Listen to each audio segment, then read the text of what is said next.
Good day, dear students.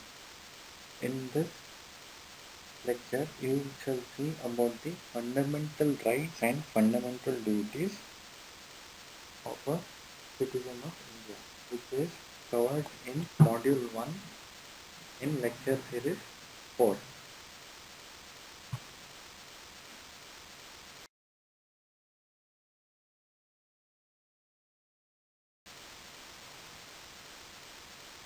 In our Constitution, the fundamental rights or the fundamental duties are defined as the basic rights of all citizens. These rights are defined in Part 3 of the Constitution, which apply to respective race, place of,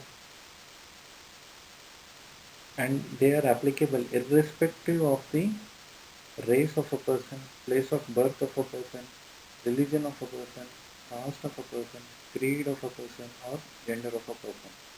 They are equally applicable to each and every citizen of India, and it is enforceable by courts subject to specific exceptions and restrictions. So it is the duty of the union government to ensure that all the fundamental rights are enjoyed by all the citizens of India. The very six basic fundamental rights are mentioned as below: right to equality, right to particular freedom, right against exploitation, right to freedom of religion, cultural and educational rights, right to constitutional remedies.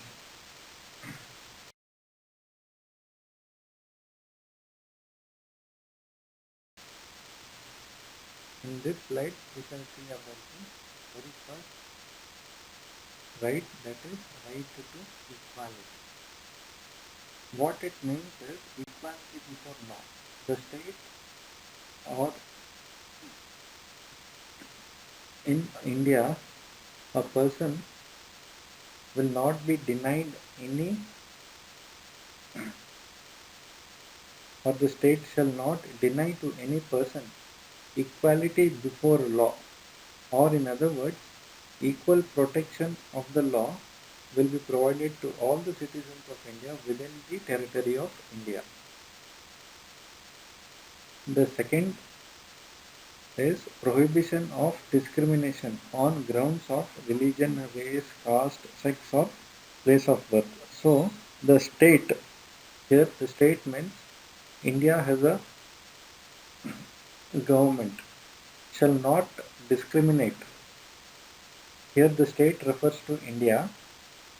Okay, the state shall not discriminate against any citizen on grounds of his religion, race, caste, sex, place of birth, or any of them.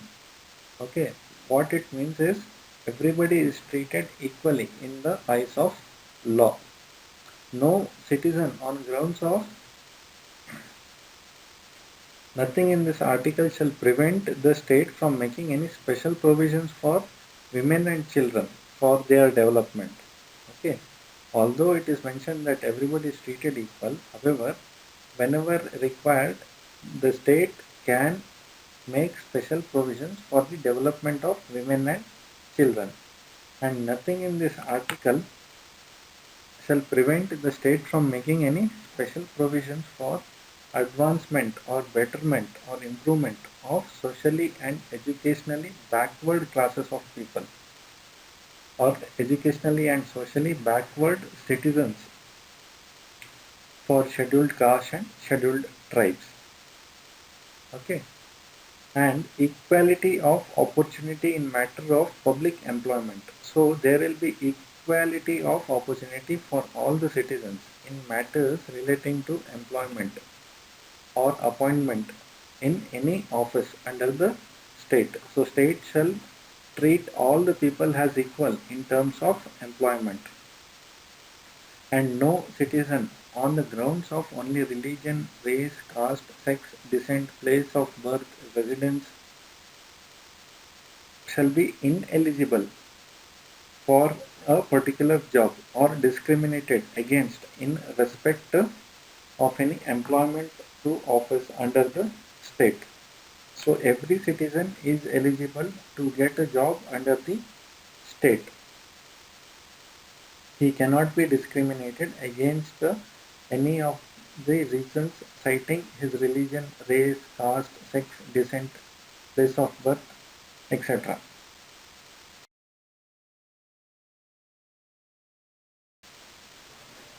However, there is an exception to this which is mentioned as below.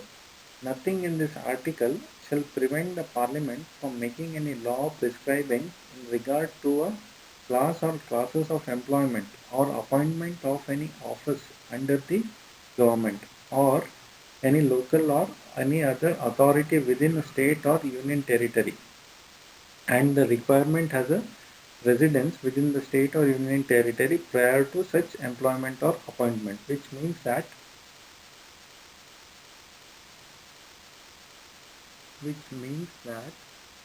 however, the government can make a law for the protection of employment of certain backward classes and backward tribes. The next is abolition of untouchability. Untouchability is abolished and its practice in any form is forbidden.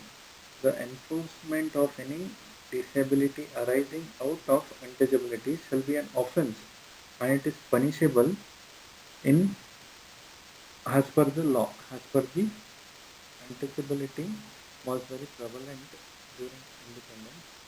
However, now it is not found. However, it is abolished as per the law. Next is abolition of titles. So no person can hold any title like Maharaja, Diwan, etc. Okay, all these titles have been abolished and everyone is considered as equal in the eyes of the constitution. However, a person can have a military title or academic distinctions like doctors and in terms of military colonel, lieutenant colonel, brigadier, etc. Okay, these titles are allowed. No citizen of India shall accept any title from any foreign state also. A person who is not a citizen of India shall, while he holds any office of profit or trust under the government or under the state, accept without the consent of the president any form of title from foreign state. So a person who is a employee of government or who is working under the government structure cannot accept any title from a foreign state.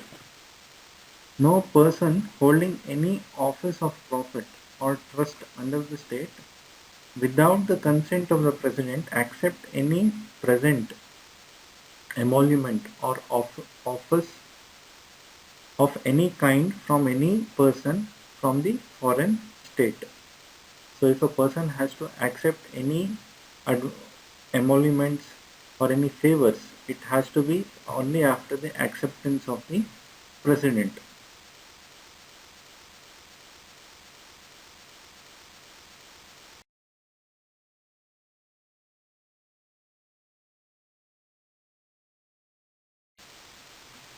The next fundamental right is right to freedom. So protection of certain rights regarding the freedom of speech. Okay, all citizens have the right to freedom of speech and expression, to assemble in a peaceful and peaceably and without arms. Citizens of India can have social gatherings, they can have institutional gatherings, for example, marriage functions, functions of the family, or college day, which is an example of institutional gathering, or even if it is a company gathering for the annual day of the company. So all these things are allowed. To form associations or unions. So the people can form associations of their own, unions of their own. The citizens are free to move throughout the country or throughout the territory of India. The citizens of India are free to reside and settle on any part of the country. So a person who was born and brought up in North India, maybe Maharashtra, Gujarat, can come and settle down in Karnataka. A person who was born in Karnataka can go and settle down in North India. So entire India is considered as a single union, and the person who is born and citizen of India can settle anywhere in India. To practice any profession or to carry on any profession, trade or business. So the person can practice any profession of his choice. Earlier, prior to independence, there was a system wherein the son of a farmer is supposed to be a son of a farmer. The son of a farmer is supposed to be a farmer. So that system is not there now. A farmer's son can become a doctor or an engineer. An engineer's son can become a farmer, or a doctor's son can become a farmer. So there is freedom for Indians to choose their profession. However, there are exceptions to the rules. Okay, that means nothing in the subclause A of clause 1, that is freedom of speech and expression, shall affect the operation of existing law or prevent the state from making any law has to, so in so far as such law imposes reasonable restrictions on the exercise of rights conferred by the said clause in the interests of the sovereignty and integrity of the country and the security of the state and friendly relations with foreign states, public order, decency or morality, and in relation to contempt of court, defamation or incitement of to an offense. Okay, that means even though people are having freedom of speech and expression, there are certain regulations that is to be followed so that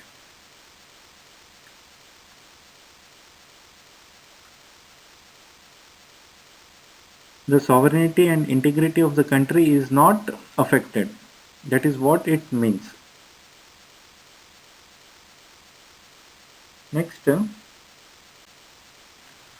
for the subclause B,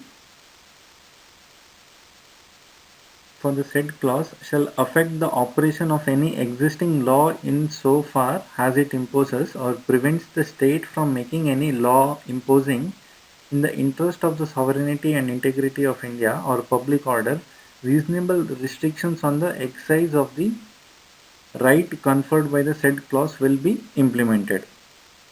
Okay, that means although the freedom is available, person has to ensure that integrity of the country, sovereignty of the country, friendly relations with the foreign states, public order, decency in the society is maintained, and it should not be hampered in executing these rights. Okay, next is protection in respect of conviction for offences. No person shall be convicted of any offence except for violation of the law that is in force at the time of the commission of the act, that is charged against him as an offence.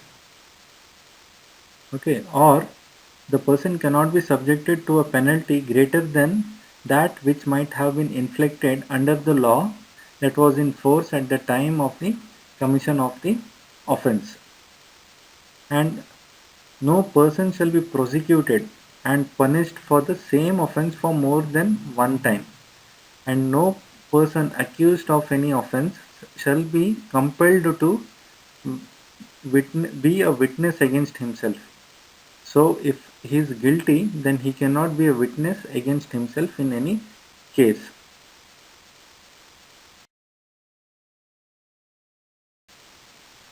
Next, we shall see about the protection of life and personal liberty. No person shall be deprived of his life or personal liberty except for certain cases that is established by the law. Protection against arrest and detention in some cases.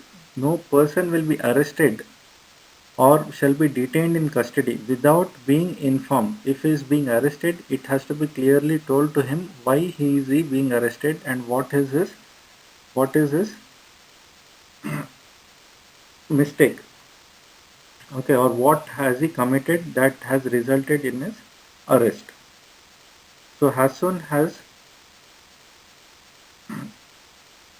as possible, and the grounds for such arrest shall nor shall be denied the right of consult. So once he is arrested, he has to have a legal consultant, a lawyer, and he should be able to defend himself by a legal practitioner of his choice. Every person who is arrested and detained in custody shall be produced before the nearest magistrate within 24 hours of the arrest, and excluding the time necessary for journey from his place of arrest to the court of the magistrate. And the person shall be detained in custody, no person shall be detained in custody beyond the said period without the authority of the magistrate. If a person is being arrested within 24 hours, he has to be produced in front of the magistrate.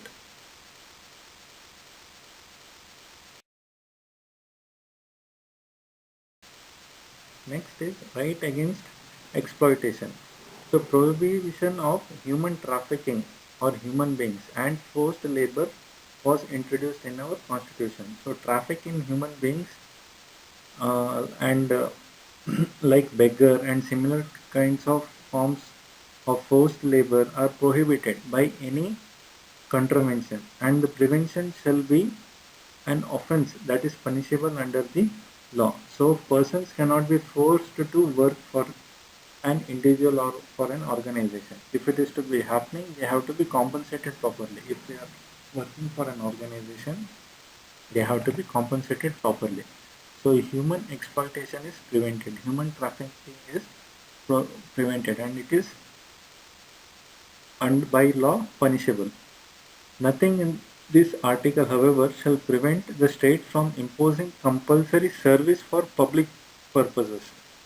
Okay, if state is imposing public service, then that is allowed, and in imposing such service, the state shall not make any discrimination on grounds of religion, caste, creed, class of the person.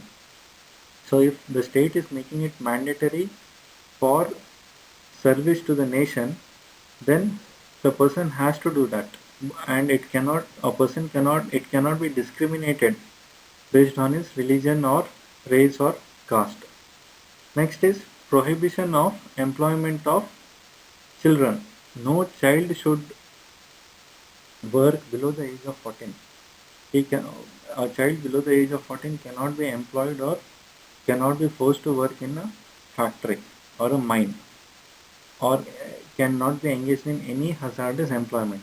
Child labor is prohibited.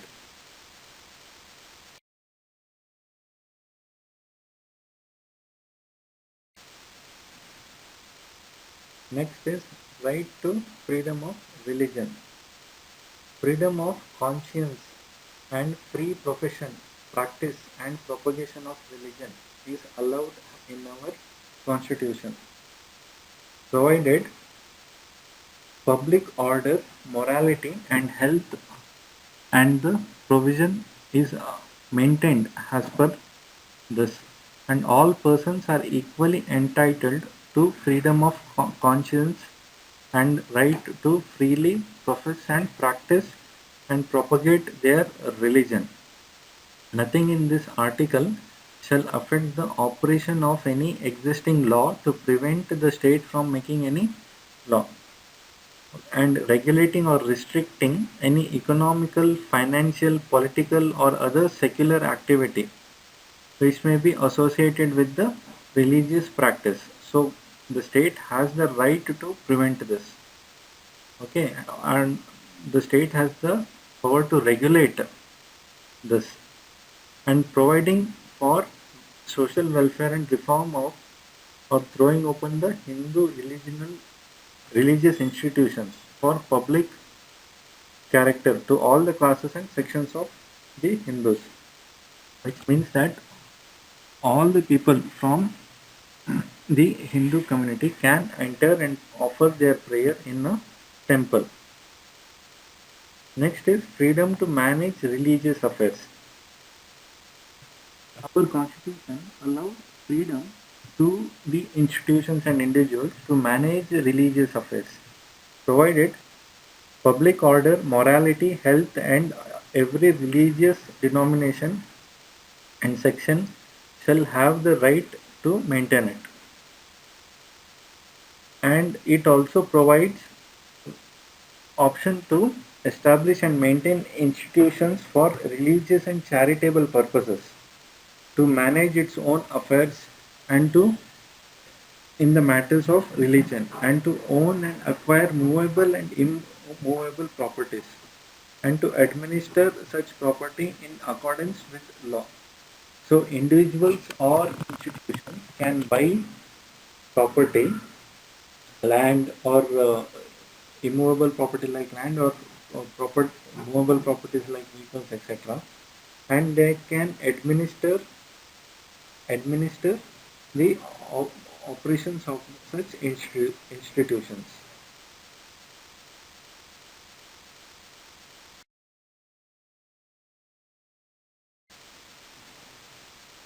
Next is freedom to payment of taxes for promoting of any particular religion.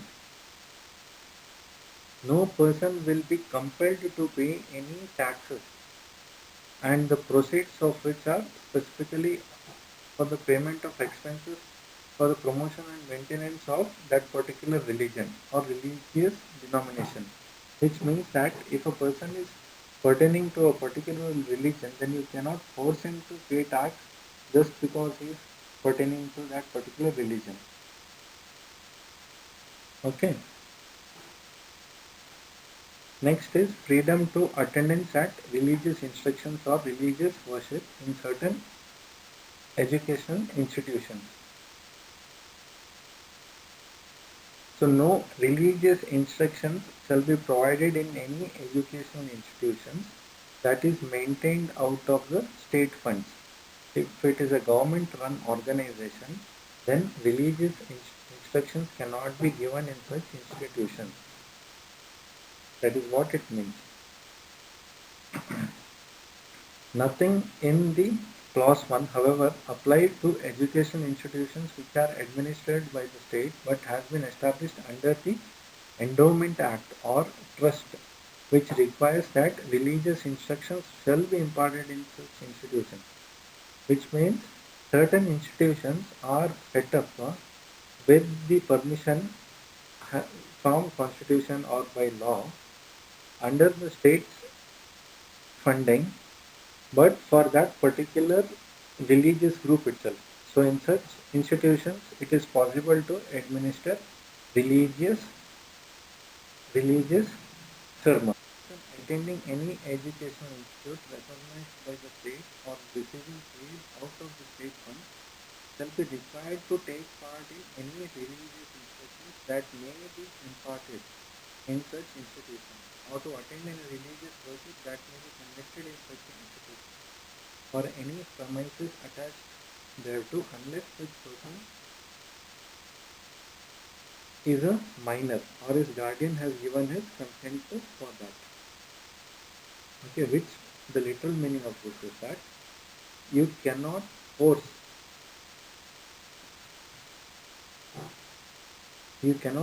any person for following or taking part in any of the religious instructions. It is up to the will and wish of that particular person.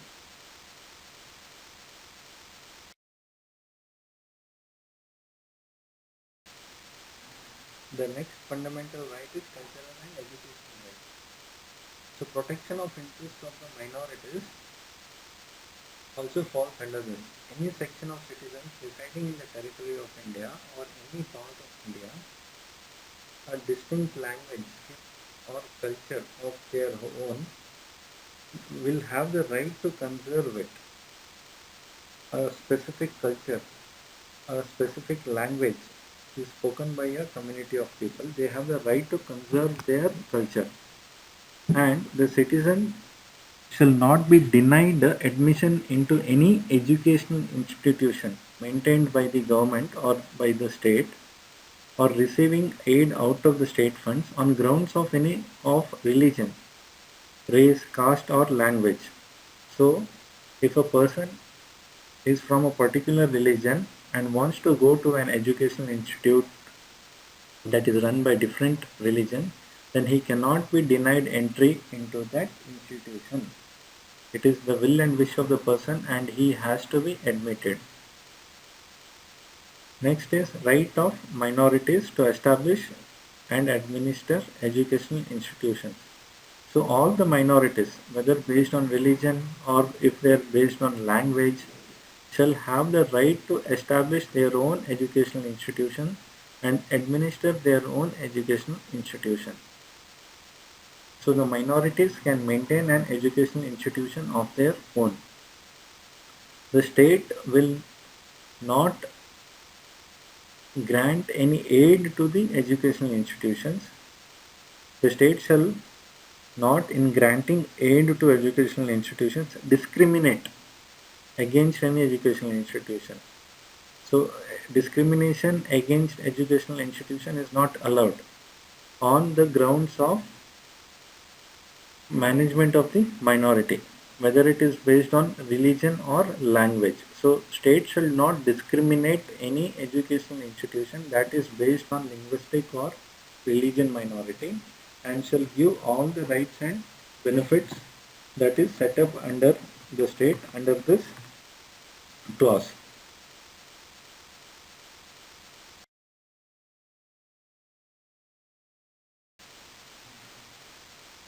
Next is saving of laws providing for equalization of estates, etc. So notwithstanding anything contained in Article 13, no law provides for acquisition by the state of any estate or any rights therein for or the extinguishment or modification of any such rights. Taking over the management of any property by the state or limited for a limited period, either in public interest or in order to secure the proper management of the property is allowed as per the law.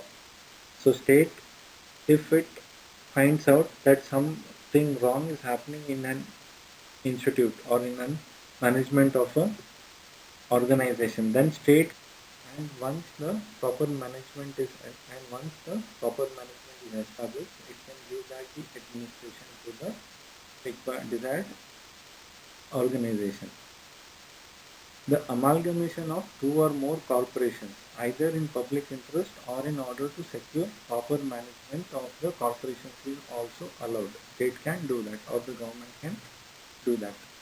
Extinguishment or modification of the rights of managing agents, secretaries and treasurers, managing directors, directors or managers of the corporation, or of any voting rights of the shareholders can be extinguished or diminished by the state.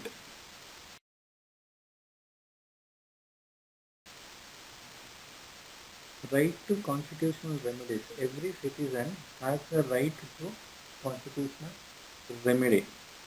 The right to move to the Supreme Court by appropriate proceedings for the enforcement of the rights conferred on the individual citizens is guaranteed in this part of the constitutional right. The Supreme Court will have the power to issue directions or orders or writs, including writs in nature of habeas corpus, mandamus, prohibition, quo warranto, and certiorari, whichever may be appropriate for the enforcement of any of the rights that is conferred to the individual citizen under this part. Without the prejudice to the powers conferred to the Supreme Court, the Parliament by law empower any other court to exercise within the local limits of its jurisdiction or any or all parts of the power exercisable by the Supreme Court under the law. The clause also guarantees that this article shall not be suspended except for otherwise provided for as mentioned in the Constitution.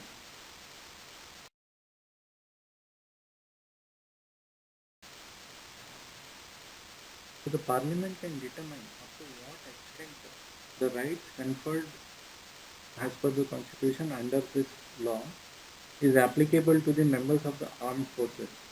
The members of the forces charged with the maintenance of public order, or the persons who are employed in any of the bureaus of the central government or any other organizations established by the state or the central government for purpose of intelligence and counterintelligence, and the persons employed in or in connection with the telecommunication systems or communication systems for the purpose of any force, bureau or organization referred to clause A, that is armed forces,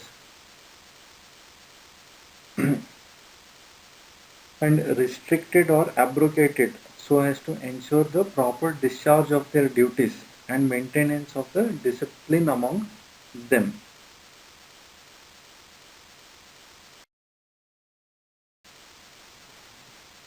Next is restriction of the rights confirmed under this part when martial law or emergency is in force. So anything in the foregoing provisions of this part, Parliament may by law indemnify any person who is in the service of the union, that is state government or the central government, or of a state or any other persons in respect of any act done by them in connection with the maintenance or restoration of the order in any area within the territory of India where martial law is in force, and that validates the sentence passed, punishment inflicted, forfeiture ordered, or other act done under the martial law in such areas. So this is an exception which is allowed during the martial law. Next is legislation to give effect to the provision of this part. So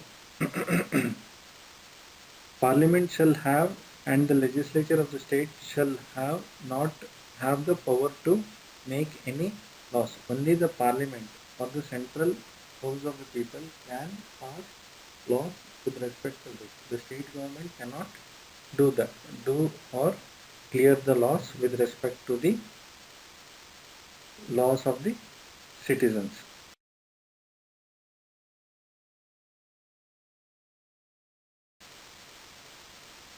Just like fundamental rights, we have fundamental duties.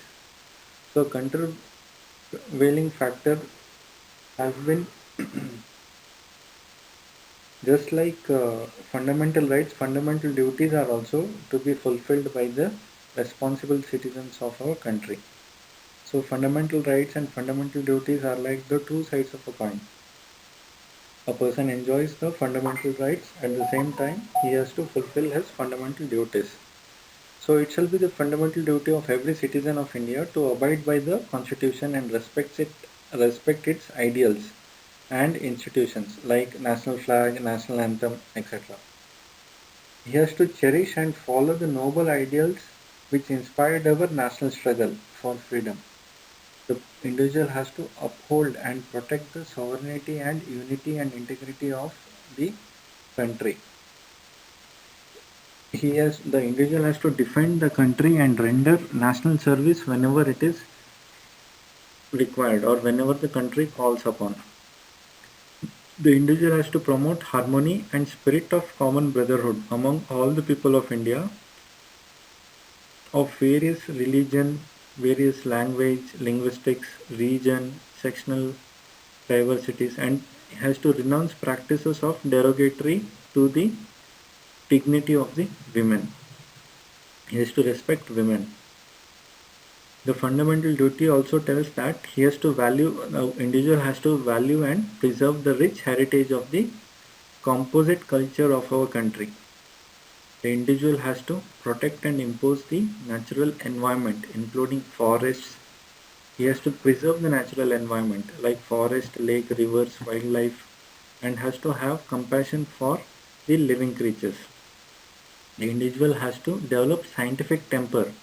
He has to develop humanism and spirit of enquiry and reform, and safeguard public property and prevent or abjure violence. The individual has to strive towards the excellence in all spheres of individual and collective activity, so that the nation rises to a higher level of endeavor and achievement. So the 11th fundamental duty was also included in the Constitution, which we shall see in the next slide. The 11th fundamental duty, which was also added, which states that every citizen who is a parent or a guardian has to provide opportunity for education for his child, so that the child can get education or learn from the age of 6 to 14 years. And this was added as the 86th constitutional amendment in the year 2002. So as per this, it is the responsibility of every individual to ensure that primary education is imparted to the child from the age of 6 to 14. With this, we have completed the fundamental rights and fundamental duties that are required to be followed by the individual citizens of the country, of our country.